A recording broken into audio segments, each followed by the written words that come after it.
Most of the complications, I mean, I'm feeling the tissue growth, but most of the complications have been through infection and congestion. And so Tell me about, what do you mean by complications? well, if I don't have these symptoms, then I breathe clearly. I can lay down. I'm getting nausea. I'm getting. You're getting nausea? Yeah. Like I had a gag reflex to food because I was yeah, I just couldn't keep it in my mouth. But Yeah. when I don't have the congestion, then I'm okay with that. Like Saturday was shockingly clear. I slept well. I had clear, mental faculties, and so yeah, huge. Okay, so what we're looking at here, so this is, before you take pictures, Okay. So this is, now you can, this is a PET CT. Yeah. This is the left side of your body, this is the right side. Yeah. Right now we're starting right around here, and we're gonna move down your body, so you're basically looking at slices. The yellow part are areas that are using a lot of energy, and that's your brain. It's supposed to use a lot of energy, so that looks normal. I'll point out to you what's not normal as we move down. So we're still in your brain here. That's your forehead. You'll see your eyeballs in a minute. This is where it starts to get out of the ordinary. So this is brain, but normally this is the back of your nasal cavity, and that should not be bright. That's left, so I'm looking up. So think of it as your feet coming out at you. Yeah, so, yeah, okay, left okay. on this side, right on that side. I That's don't okay. know why it's done this way. It's just always been the tradition in radiology. So what we see is back here.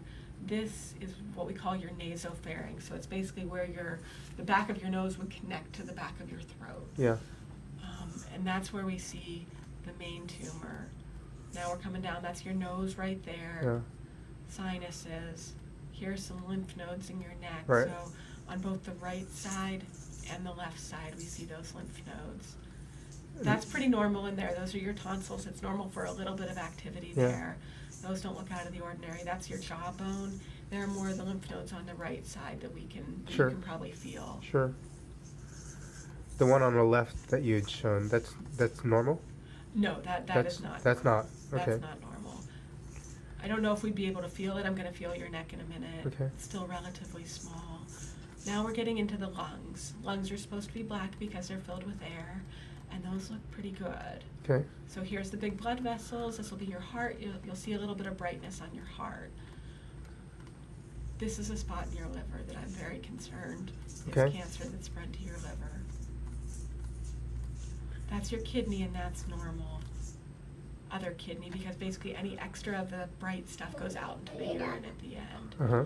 So the main thing I'm worried about here is this little spot in the liver and this bigger spot in the liver. Uh-huh. And then the rest of the body, we're looking at your bones. Those are your spine bones, bones of your arms that were down at your side. Yeah. That's urine basically going down from the kidneys into the bladder. Those are your intestines. Those look normal. Again, that's urine going down into the bladder. You're going to see your bladder lighting up very bright in a minute. There's your bladder. That looks normal. Okay. So basically what we're dealing with is Liver. Lymph nodes. lymph nodes in the neck, and the nasopharynx itself. Right. Okay. Okay. No, this is the PET. This is the PET scan. Okay.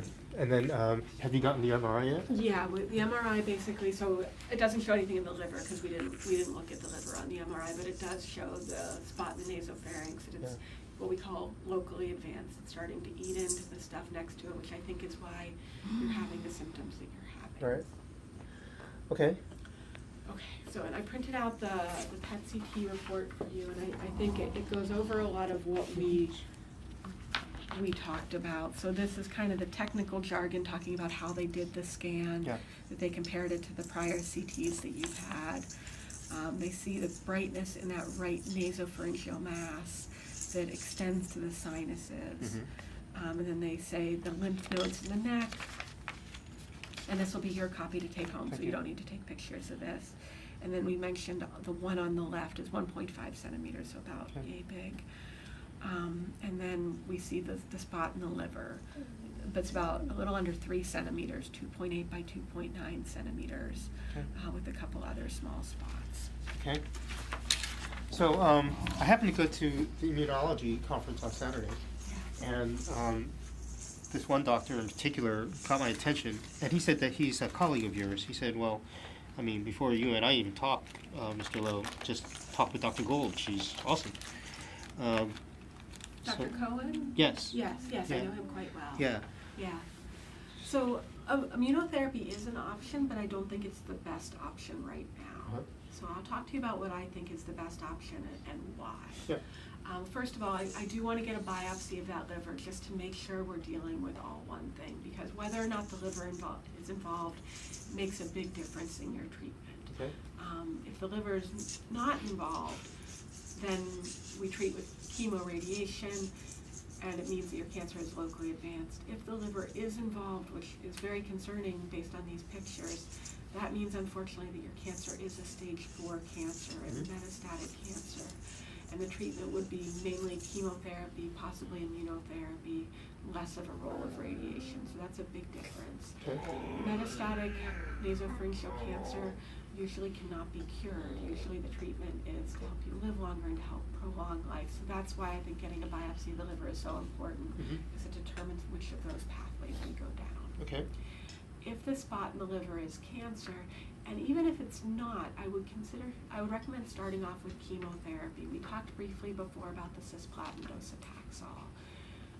What we know is that nasopharyngeal cancer tends to be very responsive to chemotherapy, that when we use it, things tend to shrink down quickly, people tend to feel better quickly.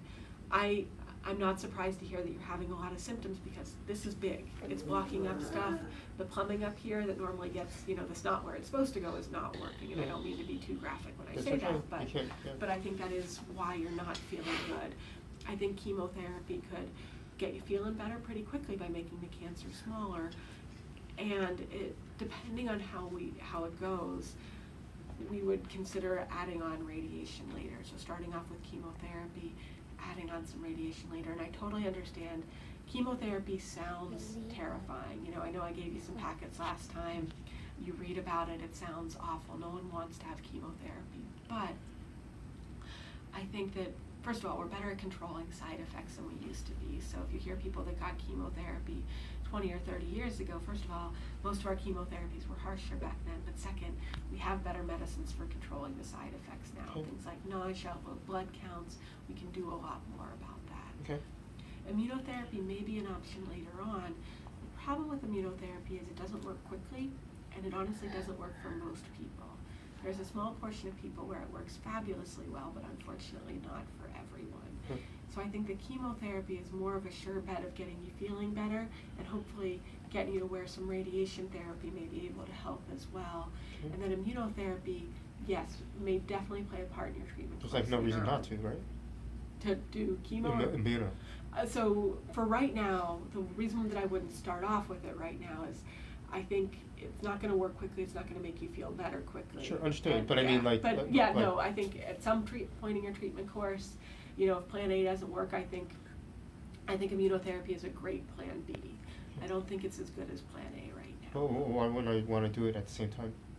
Because it causes extra toxicity.